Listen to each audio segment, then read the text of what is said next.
Disyembre na bukas, mga kapuso, kaya naman lalo pang nagiging abala sa pagdedekorasyon ng mga kababayan natin sa iba't ibang probinsya. Mas ramdam daw kasi ang Pasko kung masaya ang paligid. Pati sa Malacanang, pinailawan ng tradisyonal na Christmas tree. Makibalita tayo kay Katrina Aquino.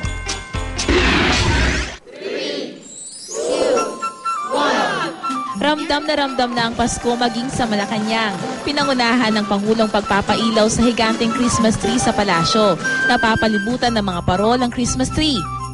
Malinaw kung sa makahulugang tradisyon tulad ito, walang makakatumbas sa saya at sigla na ipagdiwang ito kasama ang mga itinuturing kong pamilya.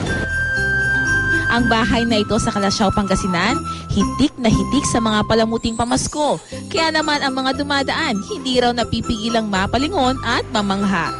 Mahirap din kasi yung Christmas light is pagbibili ka, hindi naman yung puro kabit lang. Hindi naman magkamayaw sa pagpapalitrato ang mga taga Cabuyao City, Laguna sa makukulay na ilaw at 40-foot Christmas tree roon. Sa Santiago City, Isabela, sabay-sabay na rin pinailawan ang dalawang higanteng Christmas tree. Simbolo raw ang mga ito ng masagana at mapayapang pamumuhay ng mga taga roon. Bago ang pagpapailaw, nagkaroon muna ng parada ng mga eco-lantern. Karton, straw, plastic bottles at iba pang patapong bagay ang ginamit sa paggawa ng mga ito. Nagmistula namang mga chandelier sa kalsada ang mga parol na ito sa Samal, Bataan.